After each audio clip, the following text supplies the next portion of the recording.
اور ہدیہ درود و سلام بحضور سرور کائنات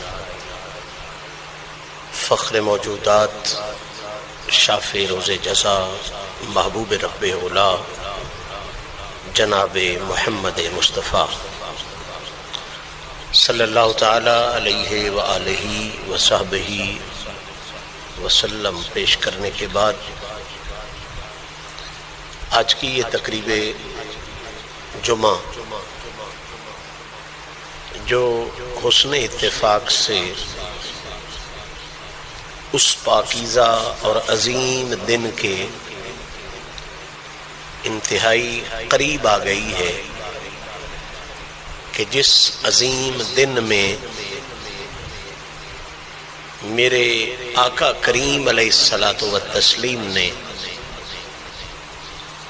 صحابہ کے بھرے مجمع میں حسنین کریمین کے بابا پاک یعنی مولائے کائنات جناب علی المرتضیٰ کے مولا ہونے کا اعلان فرمایا تھا۔ آج سعودی عرب میں یا اس مقام پر جس مقام پر حضور نے اعلان فرمایا تھا وہاں 17 ذی الحج ہے، ہمارے ہاں چاند کے ایک دن کے فرق کی وجہ سے 16 ذی الحج ہے۔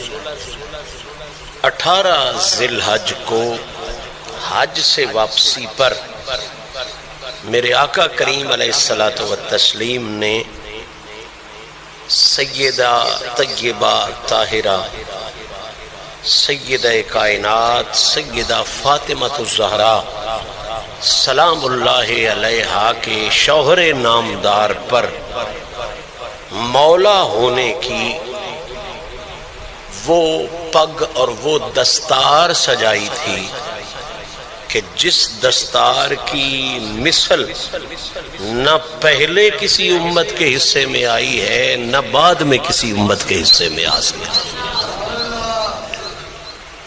اس لیے وقت اور موقع کی مناسبت سے آج جس خوبصورت عنوان پر چند گزارشات میں عرض کرنے کا شرف حاصل کروں گا وہ موضوع یہ ہے کہ سارے صحابہ کی عزت و عظمت کو سلام، ہم اہل سنت ہیں، ہمیں حضور کی ہر نسبت کا حیا ہے، حضور کی ہر نسبت کا پیار ہے۔ صحابی ہونا بہت بڑی شان ہے، اہل بیت ہونا بہت بڑی شان ہے۔ ہر صحابی کی عزت کو سلام اور اہل بیت کے ہر فرد کی شان اہل بیتیت کو سلام۔ علی مولا وہ بادشاہ ہے جو صحابہ میں بھی سردار ہے، اہل بیت میں بھی سردار ہے، اور آج جس صفت کی بات میں کرنے جا رہا ہوں یہ صفت ایسی ہے کہ جو رسول اللہ کی امت میں نہ کسی اور صحابی کے حصے میں آئی ہے نہ کسی اور اہل بیت کے فرد کے حصے میں آئی ہے۔ یہ وہ یکتا صفت ہے حسنین کے بابا کی، یہ وہ انوکھی شان ہے جناب علی المرتضیٰ کی کہ جو امت محمدی میں ہر اونچے سے اونچا جتنا بھی اونچا ہو جائے اس کی اونچائی کا احترام کرتے ہوئے میں یہ جملہ عرض کر رہا ہوں کہ جو شان جو صفت جس کا میں آج مولائے کائنات کی عزت و عظمت کے حوالے سے تذکرہ کرنے جا رہا ہوں یہ شان یہ عزت نہ کسی صحابی کسی حصے میں آئی ہے اور نہ ہی چادر والے جو حضور نے چادر کے نیچے دیے تھے جو اہل بیت میں سے بھی مخصوص ہیں نہ ہی یہ کسی اور اہل بیت کے فرد کے حصے میں آئی ہے۔ اور وہ صفت کیا ہے؟ اور وہ صفت کیا ہے؟ وہ شان کیا ہے کہ جس شان میں حسن بھی شریک نہیں، جس شان میں حسین بھی شریک نہیں، جس شان میں کائنات کی بے مثل سیدہ بھی شریک نہیں۔ شانیں ان کی اپنی اپنی جگہ بڑی ہیں، لیکن یہ شان اکیلے علی کی ہے، پوری کائنات میں یہ شان کسی اور کی نہیں۔ اور وہ شان کیا ہے کہ اللہ اور اللہ کے رسول کے مولا ہونے کے بعد سب سے پہلے پوری امت محمدی میں مولا ہونے کی پگ یہ حسن و حسین کے حصے میں بھی نہیں آئی، یہ صرف اور صرف علی المرتضیٰ کے حصے میں آئی۔ تو آج کا ہمارا موضوع کوشش کروں گا کہ اس نقطے کے حوالے سے بات کریں کہ مولائے کائنات جناب علی المرتضیٰ کرم اللہ وجہ الکریم، آپ کے صحابی ہونے کی شان تو ذہن میں ہے ہی، آپ کے اہل بیت ہونے کی شان تو آپ کے ذہن میں ہے ہی، حسنین کا بابا ہونے کے حوالے سے شان تو ذہن میں ہے ہی، شوہر نامدار سیدۃ النساء ہونے کے حوالے سے شان تو ذہن میں ہے ہی۔ آج جس شان کا میں تذکرہ کرنے جا رہا ہوں وہ شان یہ ہے کہ علی کے کائنات کا مولا ہونے کی شان، مولا علی کے کائنات کا مولا ہونے کی شان، یہ شان اللہ کے قرآن نے کس انداز میں بیان فرمائی ہے اور خود مدینے والے آقا کی مقدس زبان نے کس انداز میں بیان فرمائی۔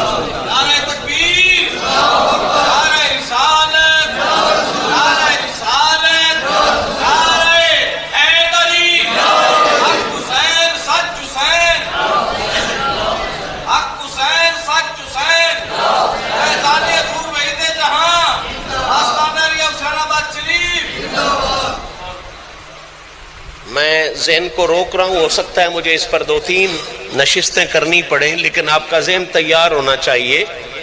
آج سے ہم جس بات کا تذکرہ کر رہے ہیں وہ علی کی شان صحابیت نہیں، علی کا شان اہل بیت ہونا نہیں، علی کا امیر المومنین ہونا بھی نہیں، خلیفہ راشد ہونا بھی نہیں۔ آج سے جس بات پر ہم ذکر کر رہے ہیں وہ ہے علی کا کل کائنات کا مولا ہونا، علی کا اللہ اور اللہ کے رسول کے بعد، یہ شرط یاد رہے، اللہ اور اللہ کے رسول کے بعد ساری کائنات کا مولا ہونا۔ اس چیز کو، اس شان علی کو قرآن نے کیسے بیان کیا ہے اور خود محمد عربی کی پاک زبان نے کس انداز میں بیان فرمایا ہے۔ آئیے پہلے قرآن مجید سے رہنمائی حاصل کرتے ہیں، پھر اس کی تشریح اور تفسیر حضور کی پاکیزہ زبان سے حاصل کرنے کا شرف حاصل کریں گے۔ قرآن مجید ہے، سورہ مبارکہ مائدہ ہے، ارشاد ربانی ہے، یا ایھا الرسول بلغ ما انزل الیک من ربک۔ بہت پاکیزہ الفاظ، بڑے نفیس معانی اور مفاہیم، کثرت معنی ان میں موجود ہے۔ میں بالکل سادگی کے ساتھ ترجمہ کر کے منزل کے قریب ہونا چاہتا ہوں۔ سادہ سے لفظ ہیں، یا ایھا الرسول، اے میرے رسولوں میں سے بھی سب سے پیارے رسول۔ یا بھی ہے، ایھا بھی ہے، اور پھر الرسول بھی ہے۔ تو اب میں نحوی باز تو چھیڑوں، شاید کوئی مولوی جو نحو پڑھتے ہیں انہیں سمجھ آ جائے، لیکن بہت سے لوگ ویسے ہی پریشان ہو جائیں گے۔ میں نہیں نحوی باز چھیڑ رہا، میں صرف ترجمہ کر رہا ہوں نحوی باز کو ذہن میں رکھتے ہوئے۔ یا بھی ہے، ایھا بھی ہے، اور آگے الرسول بھی ہے۔ تو اس کا کم از کم ترجمہ یہ بنتا ہے، زیادہ سے زیادہ اور ہو سکتا ہے، کم از کم ترجمہ یہ بنتا ہے کہ حبیب مجھے سارے رسول سارے جہان سے پیارے ہیں، سارے رسول سارے جہان سے پیارے ہیں، لیکن وہ جو مجھے سارے جہان سے پیارے ہیں تو ان میں سے بھی مجھے سب سے پیارا رسول بن گیا۔ یا ایھا الرسول، اے میرے رسولوں میں سے بھی سب سے پیارے رسول، بلغ، وہ چیز کھول کے پہنچا دے لوگوں تک۔ بلغا یہ لفظ استعمال ہوتا ہے کسی چیز کے پہنچنے کے لیے، ڈیلیور کرنے کے لیے، اگلے تک پہنچا دینے کے لیے۔ یہ تبلیغ بھی اسی سے نکلی ہے کہ اللہ کا پیغام لوگوں تک پہنچا دینا۔ بلغ، اے پیارے حبیب، اللہ کا وہ پیغام صرف پہنچا نہ دے بلکہ بلغ کا صیغہ ہے نا، اس کا وسعت ہوگا، اس میں استمرار ہوگا، اس میں حسن ہوگا، اس میں چیز کی شدت ہوگی۔ جس طرح میم ہے، میم دال، اس کے درمیان میں ایک شدت آئی ہے نا، محمد، کیا آئی؟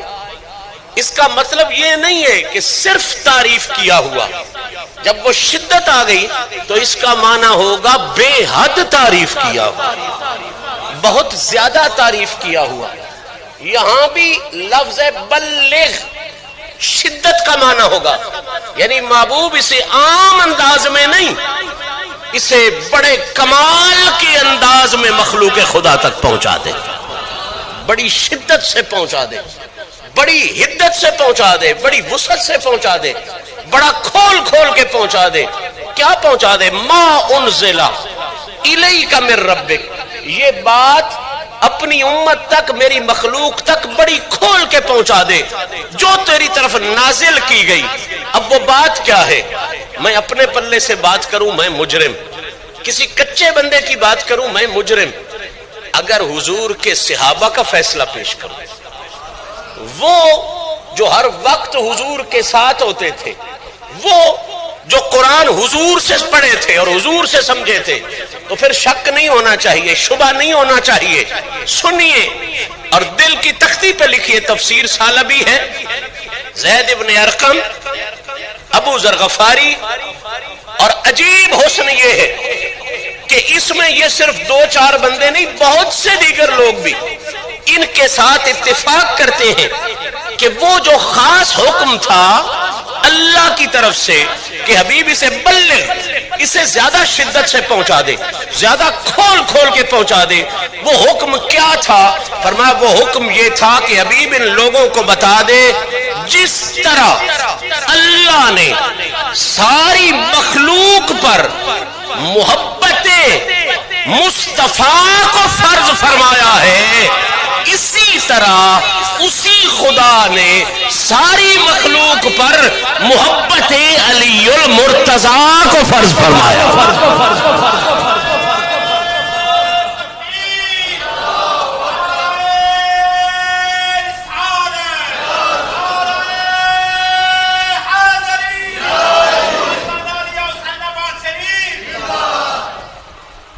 قرآن ہے، نص ہے، صحابہ تفسیر فرما رہے ہیں، بلغ حبیب، اسے کھول کے پہنچانا ہے۔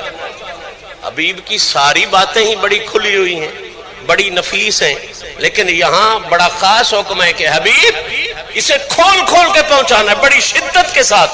یعنی باقی باتیں بھی اہم ہیں، نماز، روزہ، حج، زکوٰۃ، سارے عقائد، سارے نظریات اہم ہیں، ان کو بھی پہنچا، لیکن اگر یہ بات پہنچانے کا موقع آ گیا ہے تو اسے بڑے خاص اہتمام سے پہنچا، اسے بڑے خاص طریقے سے پہنچا، اس کا اہتمام خاص فرما، بلغ، تاکہ اس پیغام کی اہمیت واضح ہو جائے، اس پیغام کی اصلیت واضح ہو جائے، اس پیغام کی حقیقت واضح ہو جائے۔ بھائی واز روزانہ یہاں پہ ہوتا ہے، حدیث پاک کا سبق روزانہ یہاں پہ دیا جاتا ہے، لیکن جمعے والے دن ٹینٹ بھی لگتے ہیں، تمبو بھی ہوتے ہیں، اہتمام کیا جاتا ہے۔ کیوں جی؟ وہی حدیث ہے، وہی قرآن ہے، آج بھی وہی پڑھا جانا ہے۔ تو کہتے نہیں جناب، آج جمعہ شریف ہے، آج دین کی تبلیغ کا خاص اہتمام ہونا ہے۔ آج ایک حدیث نہیں، ہو سکتا ہے 10 حدیثوں کا تذکرہ ہو سکتا ہے 10 آیتوں کا تذکرہ ہو، تو خاص اہتمام بتاتا ہے کہ بات خاص ہے، خاص اہتمام بتاتا ہے کہ بات دوسروں جیسی بات نہیں ہے، خاص ہے۔ اب اللہ خود کہہ رہا ہے بلغ، حبیب تیرے سارے تمام ہی کمال کے ہیں، لیکن یہ بات کرنی ہے نا تو اسے بڑے خاص اہتمام کے ساتھ کرنا ہے، تاکہ اسے تمام سے ہی پتا چل جائے کہ بات بڑی خاص ہے۔ اب اللہ کا کہنا کمال کا، محمد کا ماننا کمال کا۔ اللہ نے کہا کمال، میرے نبی نے مانا کمال۔ اللہ نے کہا خاص اہتمام کرنا ہے حبیب اس بات کے پہنچانے کا۔ اب حبیب نے کیا اہتمام کیا ذرا اندازہ فرمائیں۔ نماز کی تبلیغ حضور منبر پہ بیٹھ کے دیتے رہے، روزے کی تبلیغ کرنی تھی مسجد نبوی میں بیٹھ کے کرتے رہے، حج کی تبلیغ کرنی تھی مسجد نبوی میں بیٹھ کے کرتے رہے۔ بلا شبہ وہ بھی بہت بڑی بات ہے، مسجد بھی نبی کی ہو، منبر بھی نبی کا ہو، بڑا خوبصورت اہتمام ہے۔ میں کمی نہیں عرض کرنا چاہتا، میں اس اہتمام کی خصوصیت عرض کرنا چاہتا ہوں، میں اس کو ڈی گریڈ نہیں، میں اس کا گریڈ بتانا چاہتا ہوں۔ سنیں، نماز بہت اہم ہے، رسول اللہ نے اس کی اہمیت بیان فرمائی مسجد میں بیٹھ کے، 100 بندے میں، 150 بندے میں، 200 بندے میں۔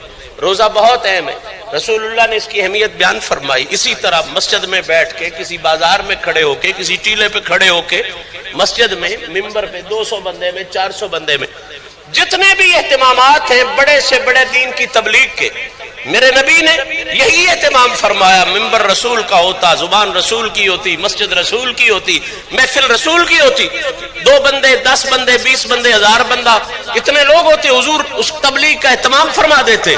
اب سن، یہ جو علی کی محبت کے فرض ہونے والی بات تھی، اس کے لیے کہا خاص اہتمام کر۔ اللہ نے کہا حبیب اس کے لیے کیا کر؟ خاص اہتمام کر۔ اب میرے نبی نے اہتمام کیا کہ سب سے پہلے تو میرے نبی نے 1، 2، 10، 20، 25 بندوں کا مجمع نہیں اکٹھا کیا، میرے نبی نے 1,24,000 صحابی اکٹھے کیے۔ اہتمام دیکھ، کیا اہتمام ہے، پھر راز کیا ہوگا، کتنا اہتمام ہے، اس بات کی خصوصیت کتنی ہوگی۔ کتنے صحابی؟ 1,24,000۔ میں اکثر کہا کرتا ہوں کہ مجھے سمجھ نہیں آتی، پتہ نہیں اس میں راز کیا ہے، کوئی روحانی بندہ اس کو جانے یا دل والا بندہ اس کو سمجھے۔ جب محمد نے نبی کی عزت کا جلسہ سجانا تھا، جب اللہ نے نبی کی عزت کا جلسہ سجانا تھا، تو اللہ نے 1,24,000 انبیاء اکٹھے کیے تھے اور کہا تھا ثم جاءکم رسول مصدق لما معکم لتؤمنن بہ ولتنصرنہ۔ جب میلاد مصطفیٰ کا جلسہ خدا نے کیا، اس نے 1,24,000 انبیاء کو اکٹھا کیا۔ جب ولایت مرتضیٰ کا جلسہ محمد مصطفیٰ نے کیا، اس نے 1,24,000 صحابہ کو اکٹھا کیا۔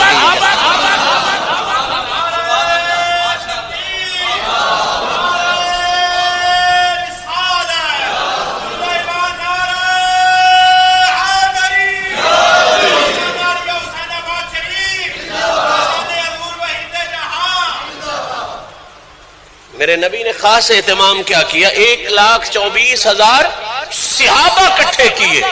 اور مجمع لفنٹروں کا بھی ہو سکتا ہے، لوگ کہتے ہیں جی بندے تے باڑے اج بھی گاہکاں ہل جاندے نے، میں کہو بندے نہیں ہوندے، وہ جڑے گاؤنے والے ہل جاندے نے وہ بندے نہیں ہوندے، بندے وہی ہوندے جڑے اللہ تے اللہ دے رسول دی محفل وچ آندے نے۔ لفنٹراں دے اجتماع نو بندیاں دا اجتماع نہیں آکھیدا۔ ظالم لوگوں کے اجتماع کو انسانوں کا اجتماع نہیں کہا جاتا۔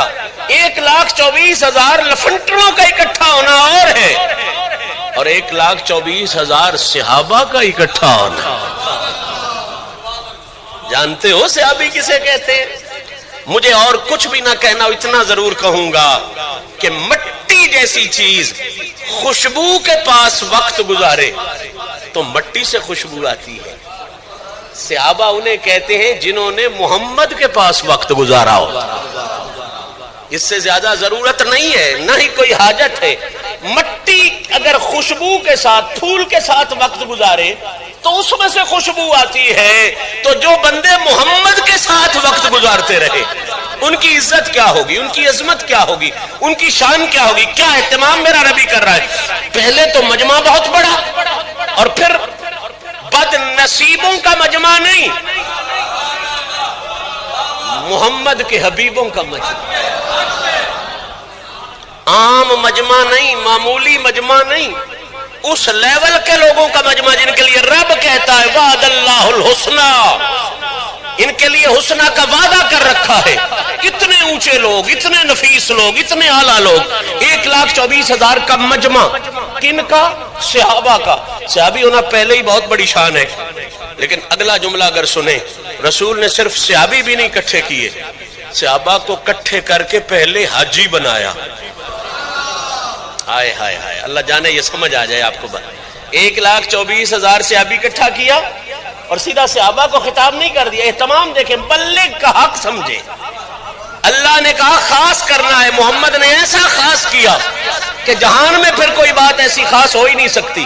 پہلے 1,24,000 صحابی اکٹھے کیے، پھر انہیں حاجی بنایا، اپنے ساتھ حج کروایا۔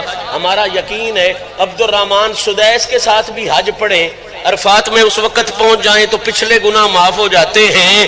اگر سدیس یا اس مولوی اعظم جو ان کا ہے مفتی کیا بن باز، اس کے ساتھ بھی حج پڑھے تو پچھلے معاف ہو جاتے ہیں۔ اگر محمد کے ساتھ حج پڑھی جائے تو پھر شان کا عالم کیا ہوگا۔ حضور نے پہلے صحابی، پھر انہیں حاجی بنایا، پھر اپنے ساتھ واپس لے کے آئے اس مقام پر جہاں سے راستے جدا ہوتے تھے۔ اللہ آپ کو زیارت کی توفیق عطا فرمائے۔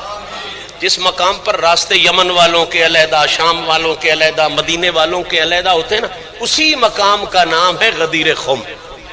اسی جگہ کو یہ مقام، اسی مقام کا یہ نام ہے۔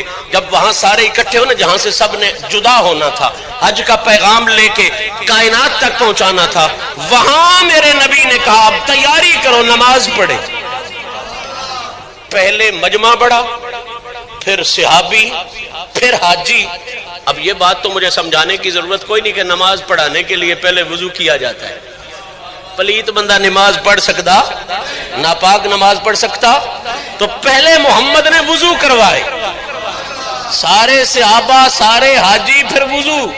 اہتمام دیکھو، وضو ہو گیا، پھر میرے نبی نے خود امامت کروائی، نماز پڑھوائی، خود امامت کروائی۔ آج جو علی حجویری کے پیچھے نماز پڑھے، وہ لاہور میں دیکھ کھڑے ہو کے کعبہ دیکھ لیتے ہیں، جو محمد کے پیچھے نماز پڑھے ہوں گے ان کی شان کا عالم کیا ہوگا۔ اندازہ فرمائیں، پہلے مجمع بڑھا، پھر صحابی، پھر حاجی، پھر وضو کروایا، پھر اپنے پیچھے نماز پڑھوائی، پھر محمد نے علی کی عزت کا جلسہ کیا، پھر میرے نبی نے علی کی عظمت کا جلسہ فرمایا۔ توحید و ثنا، توحید کے بعد، حمد و ثنا کے بعد، اپنے بیان رسالت کے بعد میرے نبی نے جو اہتمام فرمایا، دو بہت بڑی کتب حدیث اور دو بہت بڑی روایات تقریباً تمام کتب حدیث میں موجود ہیں اس حوالے سے۔ ایک روایت ہے جناب برا ابن عازب سے رضی اللہ تعالیٰ عنہ، دوسری ہے جناب زید ابن ارقم سے۔ اس کو مختلف کتب نے بڑی صحت کے ساتھ لکھا، بڑی جرت اور بڑی ہمت کے ساتھ لکھا۔ پہلے میں روایت پیش کروں گا جناب زید ابن ارقم کی، اور پھر وقت ملا تو جناب برا ابن عازب کی روایت پیش کروں گا۔ اس میں حسن یہ ہوگا کہ اس میں صرف مولا ہونے کا اعلان ہی نہیں، بلکہ مولا کا معنی بھی محمد کے عمل سے ثابت ہو جائے گا۔ مولا کہتے کسے ہیں، مولا کا مطلب کیا ہے، اس کا معنی بھی حدیث کی روشنی میں ثابت ہو جائے گا۔ پہلے مولا ہونے کا اعلان سنیں۔ زید ابن ارقم فرماتے ہیں حاجی، صحابی، وضو، نماز، سارا کچھ ہو گیا، میرے نبی نے ممبر بنوایا، حضور ممبر پر تشریف فرما ہوئے، اور سرکار نے حمد و ثنا کے بعد، اپنی رسالت کے اعلان کے بعد جو اعلان فرمایا وہ ذرا سننے والا ہے۔ فرما انا تارکن فیکم الثقلین، اتنا بڑا صحابہ کا مجمع، حضور نے فرمایا آنا میں تارکن، چھوڑ کے جانے والا ہوں، چھوڑ کے جا رہا ہوں، فیکم، تم سب میں، الثقلین، دو ثقل، کیا؟ دو ثقل، دو ثقل۔ اگلا جملہ اگر سن جائیں گے، میں ثقل پر پھر کبھی بات کروں گا چونکہ مجھے منزل پر جانا ہے اور اپنے مقصود پر پہنچنا ہے، کچھ عرصہ پہلے بات کی بھی تھی، پھر انشاءاللہ کر لیں گے۔ انا تارکن فیکم الثقلین، حضور نے کہا میں تم میں دو ثقل چھوڑ کے جا رہا ہوں، سادہ ترجمہ کر رہا ہوں جو عام کیا جاتا ہے، فرمایا میں تم میں دو عظیم چیزیں چھوڑ کے جا رہا ہوں، دو بڑی بھاری چیزیں چھوڑ کے جا رہا ہوں۔ کیا؟ سنیں، فرمایا کتاب اللہ و اطرتی۔ سب صحابہ کو میرے نبی نے کہا دو عظیم چیزیں چھوڑ کے جا رہا ہوں، انہیں عظیم، انہیں بڑا مولوی نہیں کہہ رہا، ان دونوں چیزوں کو عظیم اللہ کا حبیب کہہ رہا ہے۔ دو عظیم چیزیں چھوڑ کے جا رہا ہوں۔ کیا کیا؟ بڑا مجمع 1,24,000 صحابہ کا، حاجیوں کا، روزے داروں کا، وضو کرنے والوں کا، محمد کے پیچھے مقتدیوں کا، اور میں کیا کیا چھوڑ کے جا رہا ہوں؟ دو چیزیں، کتاب اللہ و اطرتی، اللہ کا قرآن چھوڑ کے جا رہا ہوں، اطرتی، اپنا خاندان چھوڑ کے جا رہا ہوں۔ اللہ کے حبیب نے فرمایا دو چیزیں چھوڑ کے جا رہا ہوں، ایک اللہ کی طرف سے، ایک اپنی طرف سے۔ اللہ کی طرف سے اس کا قرآن چھوڑ کے جا رہا ہوں، اپنی طرف سے میں اپنا خاندان چھوڑ کے جا رہا ہوں۔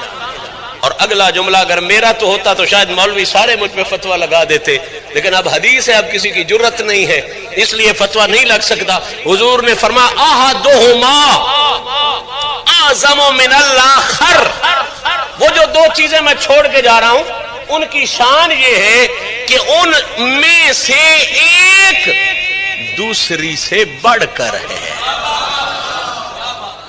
ان میں سے ایک دوسری سے بڑھ کر ہے۔ یہ نہیں کہا کہ قرآن خاندان سے بڑھ کر ہے یا خاندان قرآن سے بڑھ کر ہے، فرمایا احدہما، ان دونوں میں سے ایک، اعظم من الآخر، دوویں ہکی دوجی ناڑو ود نے، دوویں ہکی دوجی ناڑو، دونوں ایک دوسرے سے بڑھ کر ہیں۔ یعنی بالکل سیدھا سا ترجمہ یہ ہے کہ میرا نبی صحابہ کے مجمع میں کہہ رہا ہے لوگوں، قرآن میرے خاندان سے بڑھ کر ہے اور میرا خاندان اللہ کے قرآن سے بڑھ کر ہے۔ یہ گل جب میں تے کراں تے پکے اور مولویاں فتوے لگ کے میرے تے چڑھ چڑھائے، یہ پتہ نہیں کی ہو گیا ہے، یہ نبی دے خاندان نو قرآن نڑو ود پیادا ہے، پر ہن بیچاریاں دی واہ کوئی نہیں۔ یہ میرا فرمان نہیں ہے، میرے نبی دا فرمان، یہ میرا کہا نہیں ہے، یہ میرے مصطفیٰ کا کہا ہے، صحیح حدیث میں موجود۔ حضور نے فرمایا احدہما اعظم من الآخر، یہ دونوں ایک دوسرے سے بڑھ کر ہیں۔ میں اور بات تو نہیں کرتا، لیکن اتنی تو مجھے اجازت دے کہ اللہ کے حبیب نے بڑے مجمع میں لیول تو بیان کر دیا کہ دنیا والوں نہ قرآن کے مقابلے میں کسی اور کتاب کو لا سکتے ہو، نہ محمد کے خاندان کے مقابلے میں کسی اور انسان کو لا سکتے ہو۔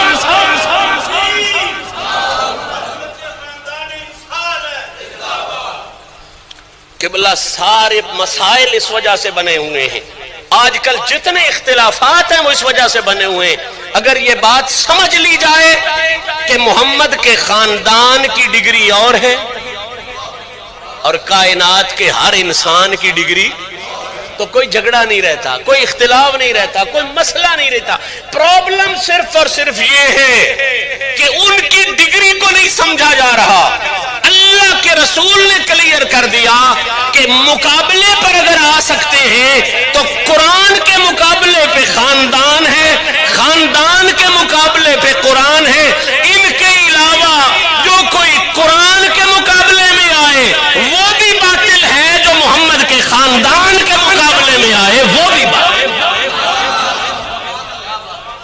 سارے جھگڑے اسی ایک جملے کے ہیں، سارے مسئلے اسی ایک جملے کے ہیں، خاندان کا لیول اور ہے، حضور کی اہل بیت کا لیول، حضور کی اہل بیت کا معیار اور ہے، باقی کسی خاندان کو ان کے مقابلے میں لایا جا سکتا، کسی خاندان کو ان کے لیول پہ لایا جا سکتا۔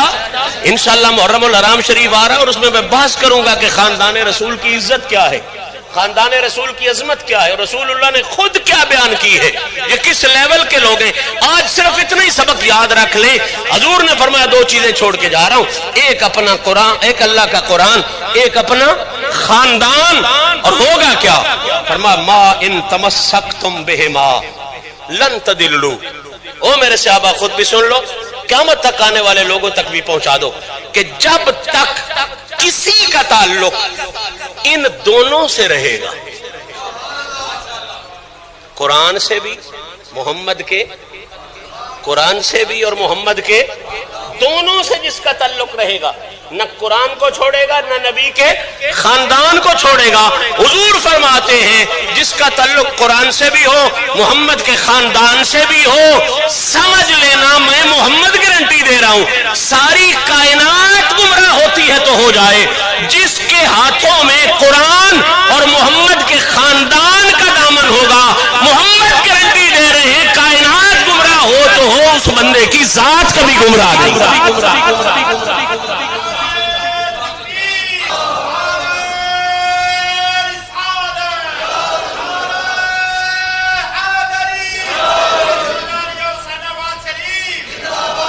اب جب یہ اعلان ہو گیا تو اس کے بعد اب فوری طور پر سننے والوں کے ذہن میں یہ تو آ رہا تھا نا کہ قرآن کا تو چلو پتہ ہے فلاں سے نازل ہوا، فلاں وقت سے فلاں تک ہے، یہ قرآن ہے۔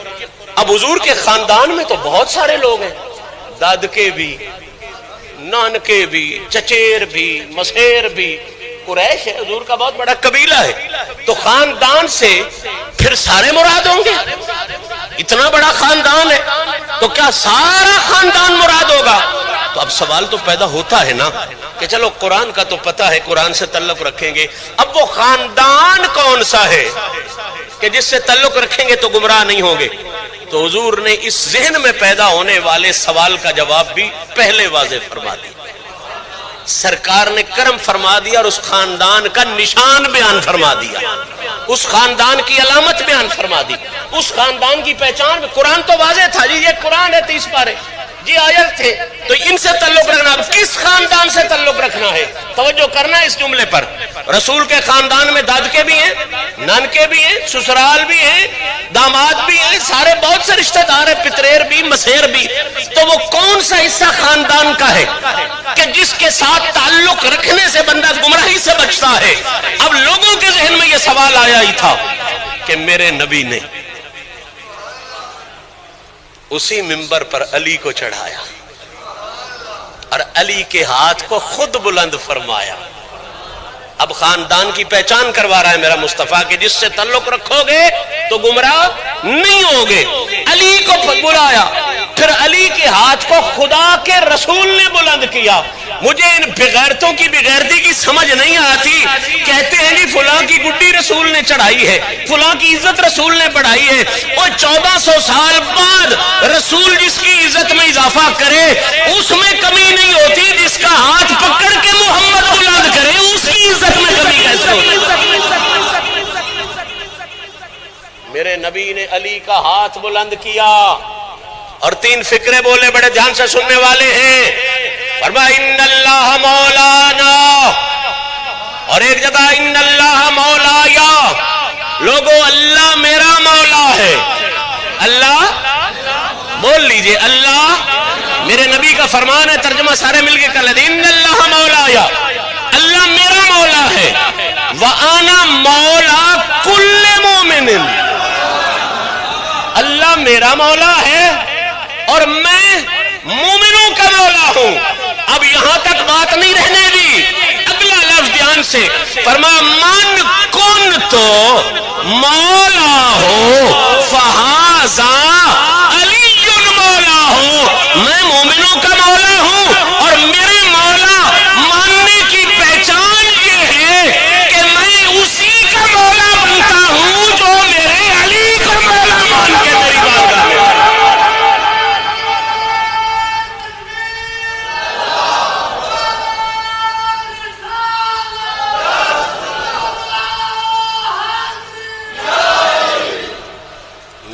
نبی نے بھرے مجمع میں اعلان کیا اللہ مولا نبی مولا، اور پھر جھکدے کیوں پہ ہو؟ میں حدیث پڑھی ہے، قرآن پڑھے. پھر کون مولا؟ پھر کون مولا؟ علی مولا. پھر کون مولا؟ اللہ مولا، نبی مولا، اور نبی کے بعد پھر کون؟ نبی نے خود بتایا نبی کے بعد پھر کون؟ علی مولا. یہ وہ صفت ہے مولا کائنات کی، اس صفت میں کوئی اور شریک نہیں. امت محمدی میں اکیلا علی ہے جسے رب اور رب کے رسول نے ساری کائنات کا مولا ہونے والا تاج عطا فرمایا. اب وقت تو زیادہ ہو گیا لیکن وقت گزرتے رہتے ہیں. اگلی جملہ میں دے دینا چاہتا ہوں جو جناب براء ابن عازب نے روایت فرمائی، تشریح بعد میں کریں گے. براء ابن عازب فرماتے ہیں کہ یہی منظر پچھلا سارا بیان کر کے حج کر کے آئے، فلاں موقع پر پہنچے، فلاں مرحلہ تھا. اب انہوں نے جو روایت بیان فرمائی وہ تھوڑی تفصیل کے ساتھ ہے. میں نے اس کو پہلے ایک جملے میں کہہ دیا تھا، اب تھوڑی سی تفصیل اس کی. میں نے کہا تھا نا کہ بعد توحید و رسالت حضور نے یہ اعلان کیا، انہوں نے وہ توحید و رسالت والا اعلان ذرا تشریح کے ساتھ کیا، اس کے ساتھ اگلا معنی سمجھ میں آ جاتا ہے. آج کل ایک پرابلم ہے، پرابلم یہ ہے کہ لوگ کہتے ہیں جی مولا کا معنی بڑے ہیں، مولا کے معنی بڑے ہیں، تو یہ بھی ہو سکتا ہے، یہ بھی ہو سکتا ہے، یہ بھی ہو سکتا ہے. میں نے انٹرنیشنل میڈیا پہ بھی یہ بات کی اور آج آپ کو بھی تحفہ بنا کے دے رہا ہوں. مولا کے معنی بڑے ہیں، لیکن بڑے ہم تب کریں جب محمد نے خود اس کا معنی کر کے واضح نہ کیا. کر لیں گے، باقی سارے معنی کرنے کو تیار ہے، لیکن تب معنی وہ کریں گے اگر محمد نے خود معنی مخصوص نہ کیا ہو. اگر محمد نے خود معنی اس موقع پر مخصوص کر دیا تو یا تو خود کو مصطفیٰ سے بڑا سمجھ، پھر معنی میں کوئی تبدیلی کر، اور اگر مصطفیٰ کا امتی ہے، حضور کا غلام ہے، پھر مولا کا وہی معنی مانیں گے جو محمد نے غدیر کے موقع پہ مولا کا معنی کر کے دکھایا. وہ معنی سن لیں، حضور کی زبانی سن لیں. میں چاہتا ہوں یہ گفتگو پوری ہو جائے، بلا شبہ چند منٹ زیادہ ہو جائیں گے لیکن موضوع بہت ضروری ہے، اس کو پہنچانا چاہتا ہوں. سنیں دھیان کے ساتھ. سرکار کے حوالے سے براء ابن عازب بیان فرماتے ہیں حضور نے گفتگو شروع فرمائی، صحابہ کو مخاطب کیا اور کیا کہا؟ الستم تعلمون انی اولا بالمؤمنین من انفسہم. حضور نے مولا کا معنی متعین فرمایا.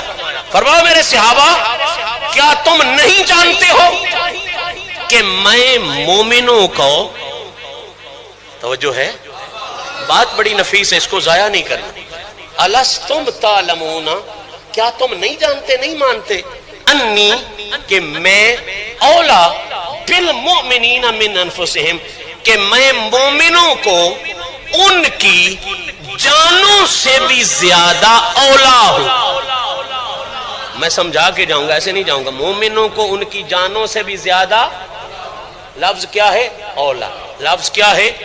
پوری کائنات کی کتابیں اٹھا، اسی اولا سے نکلا ہے مولا، اسی اولا سے نکلا ہے. حضور نے فرمایا کیا میں مومنوں کو ان کی جانوں سے زیادہ اولا نہیں ہوں؟ اولا نہیں ہوں. سارے صحابہ نے سر جھکا گیا، یا رسول اللہ بالکل بالکل، آپ ہمیں ہماری جانوں سے زیادہ اولا ہے. آپ ہماری جانوں سے زیادہ، پھر کہہ لیں جانوں سے زیادہ. اب اولا کے تین بڑے معنی سن، مسئلہ کلیئر ہو جائے. پوری امت مسلمہ متفق ہے اولا کے تین بڑے معنی ہیں. ایک معنی ہے احب، ایک معنی ہے اقرب، ایک معنی ہے املک.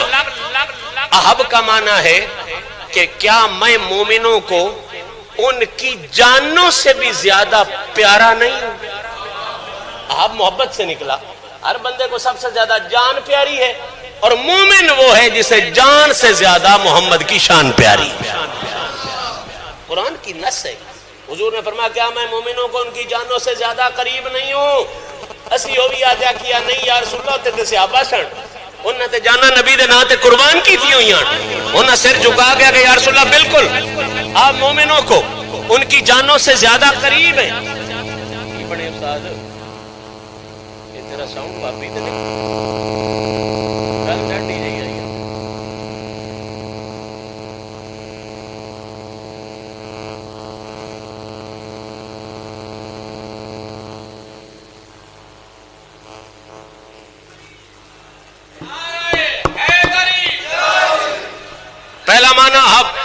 مومنوں کو ان کی جانوں سے زیادہ قریب نہیں ہوں؟ سارے صحابہ نے سر نیچا کیا، یا رسول اللہ بالکل آپ ہمیں جانوں سے زیادہ قریب ہیں۔ دوسرا معنی اقرب، کیا میں مومنوں کو ان کی جانوں سے بھی زیادہ قریب نہیں ہوں؟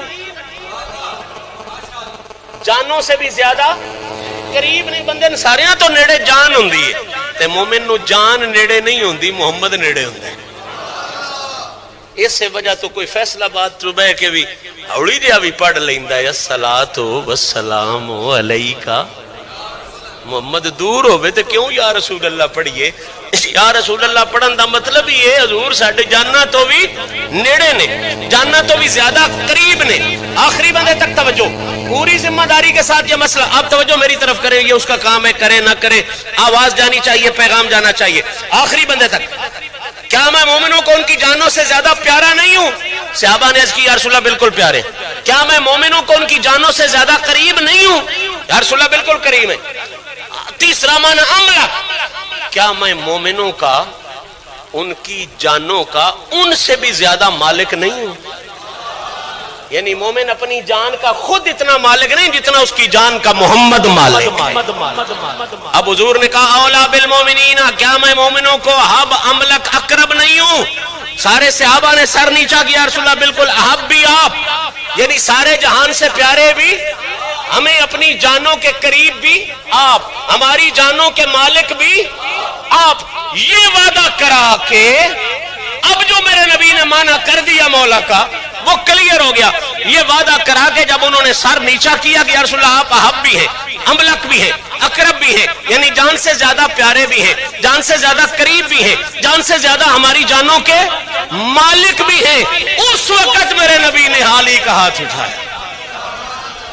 اولا کا معنی متعین کر کے علی کا ہاتھ اٹھایا، فرمایا جس طرح میں تمہاری جانوں کا احب بھی ہوں، املک بھی ہوں، اقرب بھی ہوں، اسی طرح اگر کوئی میرے بعد پوری کائنات میں تمہیں جانوں سے زیادہ پیارا ہونا چاہیے، جانوں سے زیادہ قریب ہونا چاہیے، جانوں کا زیادہ مالک ہونا چاہیے، تو میرے بعد کوئی اور نہیں، میرا بھائی علی المرتضیٰ۔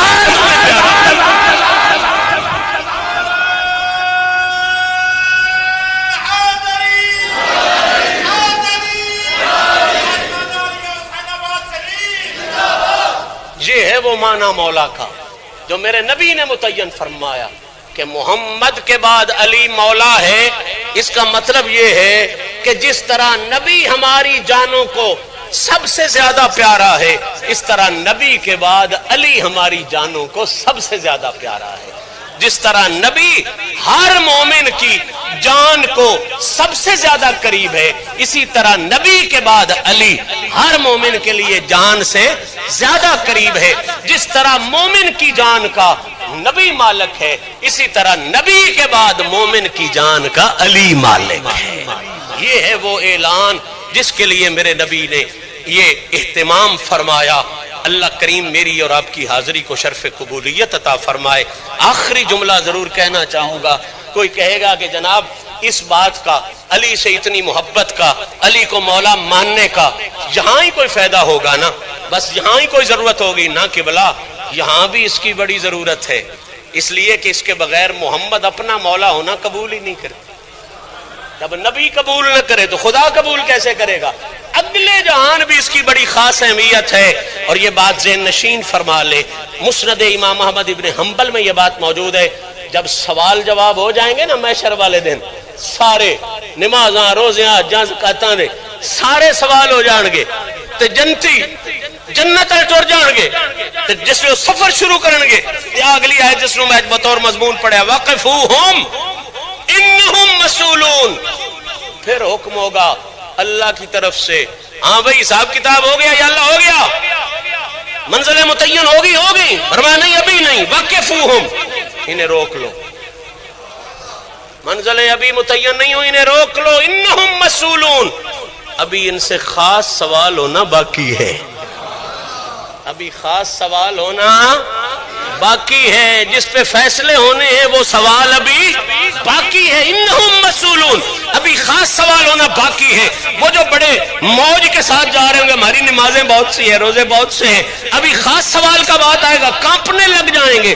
اللہ کی طرف سے روک کے جو اسپیشل پروٹوکول کے ساتھ سوال کیا جائے گا, باقی سارے سوال جواب تو ہوتے رہیں گے نا, حساب گنتی, جو اسپیشل سوال جس پر فیصلہ ہوگا ورنہ روکو انہیں, ابھی سوال خاص ضروری ہے. کیا سن سید المفسرین عبداللہ ابن عباس فرما رہے ہیں, مسند امام احمد ابن حنبل ہے, وہ سوال تیری داڑھی کے متعلق نہیں ہوگا, وہ سوال تیرے فتووں کے متعلق نہیں ہوگا, وہ سوال شیخ الحدیث ہے تو تیرے حدیث کی کتابوں کے متعلق نہیں, تو تیرے وہ علمی خزانوں کے متعلق نہیں ہوگا. وہ کیا سوال ہوگا؟ یسألون عن الاقرار بولایت علی بن ابی طالب. اور جو آخری سوال ہوگا وہ تیری کتابوں کے انبار کے بارے میں نہیں, حب حیدر کرار کے بارے میں سوال.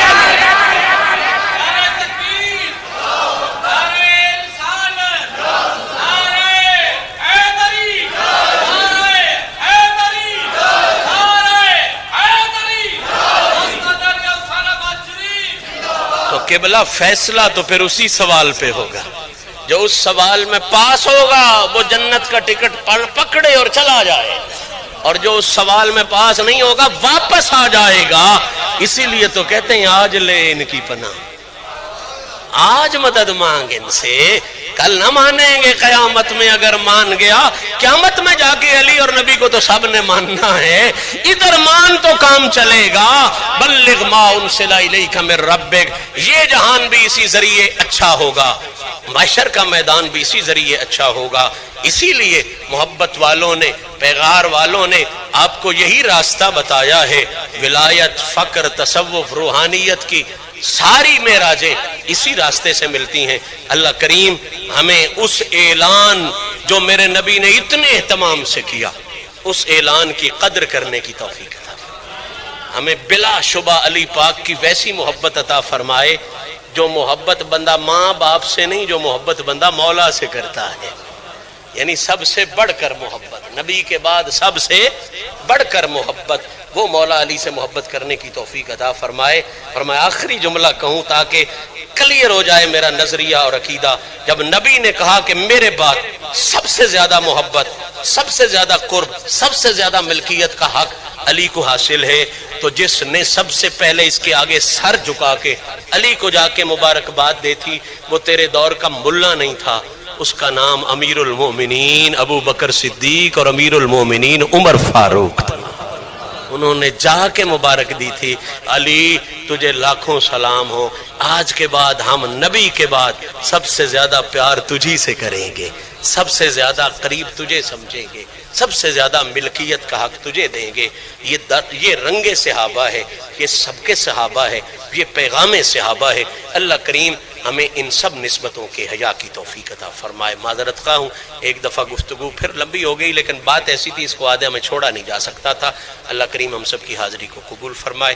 جن دوستوں نے سنتیں ادا نہیں کی, مہربانی کریں کھلے کھلے ہو کے سنتیں ادا فرما لیں. باہر بھی بہت جگہ ہے ماشاءاللہ, اندر تو خیر اب نہیں